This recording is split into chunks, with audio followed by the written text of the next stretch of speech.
श्रोताओं को मेरा नमस्कार। आइए आज सुनते हैं मुंशी प्रेमचंद जी की सुप्रसिद्ध कहानी पूस की रात। हल्कू ने आकर स्त्री से कहा, सहना आया है, लाओ जो रुपए रखे हैं उसे दे दूं, किसी तरह गला तो छूटे। मुन्नी झाड़ू लगा रही थी, पीछे फिरकर बोली, 3 ही तो रुपए हैं, दे दोगे तो कम्बल कहां से आवेगा? माह पूस की रात हार में कैसे कटेगी? उससे कह दो फसल पर दे देंगे, अभी नहीं। हल्कू एक क्षण अनिश्चित दशा में खड़ा रहा। पूस सिर पर आ गया। कम्बल के बिना हार में रात को वह किसी तरह नहीं जा सकता, मगर सहना मानेगा नहीं, घुड़कियां जमाएगा, गालियां देगा। बला से जाड़ों में मरेंगे, बला तो सिर से टल जाएगी। यह सोचता हुआ वह अपना भारी भरकम डील लिए हुए, जो उसके नाम को झूठ सिद्ध करता था, स्त्री के समीप आ गया और खुशामद करके बोला, ला दे दे, गला तो छूटे, कम्बल के लिए कोई दूसरा उपाय सोचूंगा। मुन्नी उसके पास से दूर हट गई और आंखें तरेरती हुई बोली, कर चुके दूसरा उपाय? जरा सुनूं तो कौन सा उपाय करोगे? कोई खैरात दे देगा कम्बल? न जाने कितना बाकी है जो किसी तरह चुकने ही नहीं आती। मैं कहती हूं तुम क्यों नहीं खेती छोड़ देते? मन मर कर काम करो, उपज हो तो बाकी दे दो, चलो छुट्टी हुई। बाकी चुकाने के लिए ही तो हमारा जन्म हुआ है। पेट के लिए मजूरी करो, ऐसी खेती से बाज आए। मैं रुपए न दूंगी न दूंगी। हल्कू उदास होकर बोला, तो क्या गाली खाऊं? मुन्नी ने तड़प कर कहा, गाली क्यों देगा? क्या उसका राज है? मगर यह कहने के साथ ही उसकी तनी हुई भौहें ढीली पड़ गईं। हल्कू के उस वाक्य में जो कठोर सत्य था, वह मानो एक भीषण जंतु की भांति उसे घूर रहा था। उसने जाकर आले पर से रुपए निकाले और लाकर हल्कू के हाथ पर रख दिए। फिर बोली, तुम छोड़ दो अब किसे खेती। मजूरी में सुख से एक रोटी तो खाने को मिलेगी, किसी की धौंस तो न रहेगी। अच्छी खेती है, मजूरी करके लाओ, वह भी उसी में झोंक दो, उस पर से धौंस। हल्कू ने रुपए लिए और इस तरह बाहर चला मानो अपना हृदय निकाल कर देने जा रहा हो। उसने मजूरी से एक एक पैसा काट कपट कर 3 रुपए कम्बल के लिए जमा किए थे, वह आज निकले जा रहे थे। एक एक पग के साथ उसका मस्तक अपनी दीनता के भार से दबा जा रहा था। पूस की अंधेरी रात, आकाश पर तारे भी ठुठुरते हुए मालूम होते थे। हल्कू अपने खेत के किनारे ऊख के पत्तों की एक छतरी के नीचे बांस के खटोले पर अपनी पुरानी गाढ़े की चादर ओढ़े पड़ा कांप रहा था। खाट के नीचे उसका संगी कुत्ता जबरा पेट में मुंह डाले सर्दी से कूं कूं कर रहा था। 2 में से एक को भी नींद न आती थी। हल्कू ने घुटनियों को गर्दन में चिपकाते हुए कहा, क्यों जबरा, जाड़ा लगता है? कहता तो था घर में पुआल पर लेट रहे, तो यहाँ क्या लेने आए थे? अब खाओ ठंड, मैं क्या करूं? जानते थे मैं यहाँ हलवा पूड़ी खाने आ रहा हूं, दौड़े दौड़े आगे आगे चले आए। अब रो नानी के नाम को। जबरा ने पड़े पड़े दुम हिलाई और अपनी कूं कूं को दीर्घ बनाता हुआ एक बार जम्हाई लेकर चुप हो गया। उसकी स्वान बुद्धि ने शायद ताड़ लिया, स्वामी को मेरी कूं कूं से नींद नहीं आ रही है। हल्कू ने हाथ निकालकर जबरा की ठंडी पीठ सहलाते हुए कहा, कल से मत आना मेरे साथ, नहीं तो ठंडे हो जाओगे। यह राण पछुआ न जाने कहां से बर्फ लिए चली आ रही है। उठूं, फिर एक चिलम भरूं, किसी तरह रात तो कटे। 8 चिलम तो पी चुका। यह खेती का मजा है। और एक एक भगवान ऐसे पड़े हैं जिनके पास जाड़ा जाए तो गर्मी से घबरा कर भागे। मोटे मोटे गद्दे, लिहाफ, कंबल, मजाल है जाड़े की गुजर हो जाए। तकदीर की खूबी, मजूरी हम करें, मजा दूसरे लूटे। हल्कू उठा, गड्ढे में से जरा सी आग निकालकर चिलम भरी। जबरा भी उठ बैठा। हल्कू ने चिलम पीते हुए कहा, पिएगा चिलम? जाड़ा तो क्या जाता है, जरा मन बदल जाता है। जबरा ने उसके मुंह की ओर प्रेम से छलकती हुई आंखों से देखा। हल्कू, आज और जाड़ा खा ले, कल से मैं यहां पुआल बिछा दूंगा, उसी में घुसकर बैठना, तब जाड़ा न लगेगा। जबरा ने अपने पंजे उसकी घुटनियों पर रख दिए और उसके मुंह के पास अपना मुंह ले गया। हल्कू को उसकी गर्म सांस लगी। चिलम पीकर हल्कू फिर लेटा और निश्चय करके लेटा कि चाहे जो कुछ हो, अब कि सो जाऊंगा। पर एक ही क्षण में उसके हृदय में कंपन होने लगा। कभी इस करवट लेटता, कभी उस करवट पर। जाड़ा किसी पिशाच की भांति उसकी छाती को दबाए हुए था। जब किसी तरह न रहा गया तो उसने जबरा को धीरे से उठाया और उसके सिर को थपथपाकर उसे अपनी गोद में सुला लिया।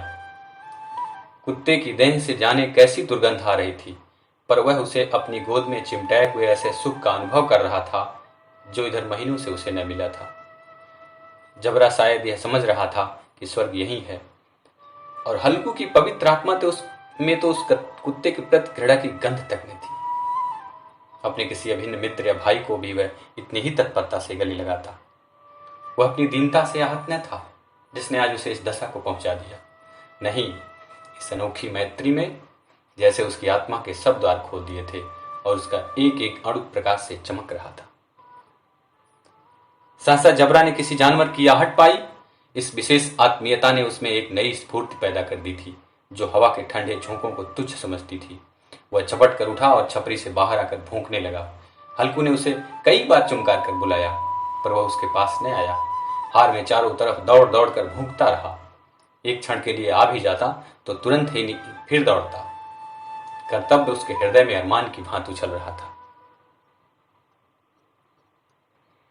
1 घंटा और गुजर गया। रात ने शीत को हवा से धधकाना शुरू किया।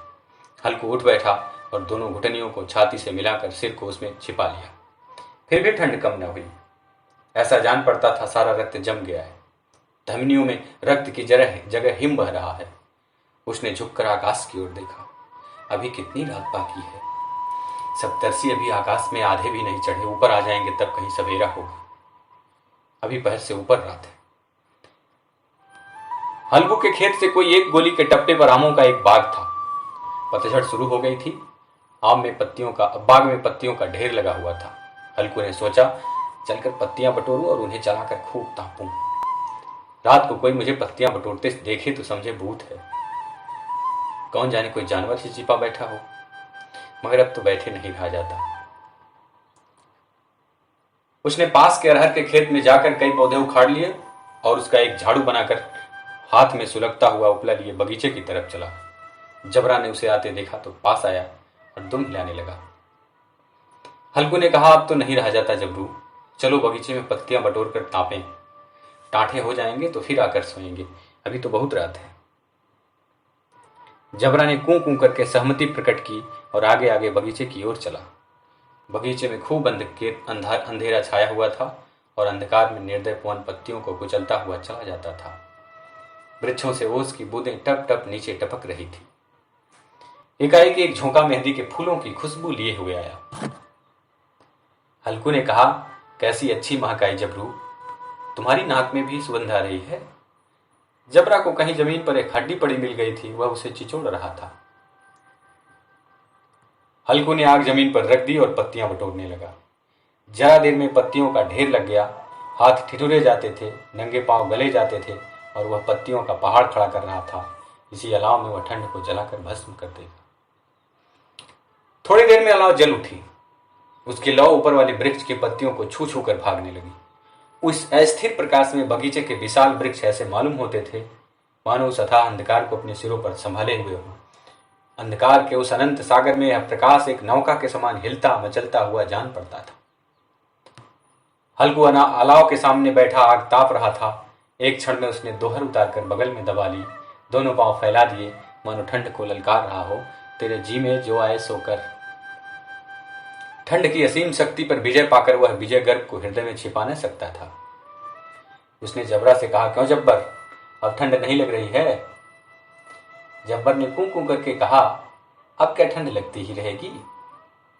पहले से यह उपाय न सूझा, नहीं तो इतनी ठंड क्यों खाते? जब्बर ने पूछ हिलाई। अच्छा आओ इस अलाव को कूद कर पार करें, देखे कौन निकल जाता है। अगर जल गए बच्चा तो मैं दवा नहीं करूंगा। जब्बर ने उस अग्निरास की ओर कातर नेत्रों से देखा। मुन्नी से कल ने कह देना, नहीं तो लड़ाई करेगी। यह कहता हुआ वह उछला और इस अलाव के ऊपर से साफ निकल गया। पैरों में जरा लपट लगी पर कोई बात न थी। जबरा आग के इर्द गिर्द घूमकर उसके पास आ खड़ा हुआ।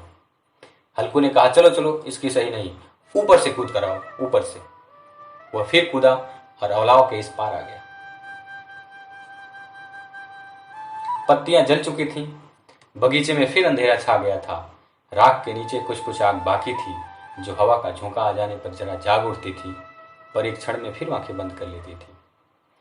हल्कू ने फिर चादर ओढ़ ली और गर्म राख के पास बैठा हुआ एक गीत गुनगुनाने लगा। उसके बदन में गर्मी आ गई थी, पर ज्यों-ज्यों शीत बढ़ती जाती थी उसे आलस से दबाए लेता था।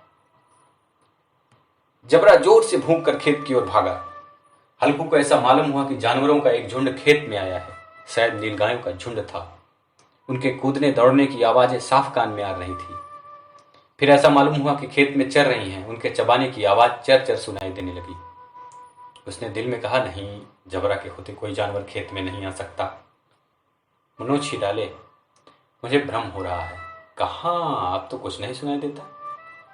मुझे भी कैसा धोखा हुआ। उसने जोर से आवाज लगाई, जबरा, जबरा। जबरा भूखता रहा, उसके पास न आया। फिर खेत के चरे जाने की आहट मिली। अब वह अपने को धोखा न दे सका। उसे अपनी जगह से हिलना जहर लग रहा था। कैसा दंदाया हुआ था इस जाड़े पाले में जाना, खेत जानवरों के पीछे पीछे दौड़ना। असहाय जान पड़ा। वह अपनी जगह से न हिला। उसने जोर से आवाज लगाई, लिहो लिहो लिहो। जबरा फिर भूख उठा। जानवर खेत चर रहे थे। फसल तैयार है। कैसी अच्छी खेती थी, पर ये दुष्ट जानवर उसका सर्वनाश किए डालते। हल्कू पक्का इरादा करके उठा और 2-3 कदम चला, पर एकाएक हवा का ऐसा ठंडा चुभने वाला बिच्छू के डंक का सा झोंका लगा कि वह फिर बुझते हुए अलाव के पास आ बैठा और राख को कुरेद कर अपनी ठंडी देह को गरमाने लगा। जबरा अपना गला फाड़े डालता था। नीलगाय खेत का सफाया किए डालती थी और हल्कू गर्म राख के पास शांत बैठा हुआ था। अकर्मण्यता ने रस्सियों की भांति उसे चारों तरफ से जकड़ रखा था। उसी राख के पास गर्म जमीन पर वह चादर ओढ़कर सो गया। सवेरे जब उसकी नींद खुली तब चारों तरफ धूप फैल गई थी और मुन्नी कह रही थी, क्या आज सोते ही रहोगे? तुम यहाँ आकर रम गए और उधर सारा खेत चौपट हो गया। हल्कू ने उठकर कहा, क्या तू खेत से होकर आ रही है? मुन्नी बोली, हाँ, सारे खेत का सत्यानाश हो गया। भला ऐसा भी कोई सोता है? तुम्हारे यहाँ मड़ैया डालने से क्या हुआ? हल्कू ने बहाना किया, मैं मरते मरते बचा, तुझे अपनी खेत की पड़ी है। पेट में ऐसा दर्द हुआ कि मैं ही जानता हूं। दोनों फिर खेत की डांड पर आए। देखा सारा खेत रौदा पड़ा हुआ है और जबड़ा मड़ैया के नीचे चित्त लेटा है, मानो प्राण ही न हो। दोनों खेत की दशा देख रहे थे। मुन्नी के मुख पर उदासी छाई थी और हल्कू प्रसन्न था। मुन्नी ने चिंतित होकर कहा, अब मजूरी करके माल गुजारी भरनी पड़ेगी। हल्कू ने प्रसन्न मुख से कहा, रात को ठंड में यहां सोना तो न पड़ेगा। बस इतनी सी थी ये कहानी। प्रिय श्रोतागण, यदि आपको हमारा प्रयास अच्छा लगा हो तो कृपया चैनल को सब्सक्राइब अवश्य करें।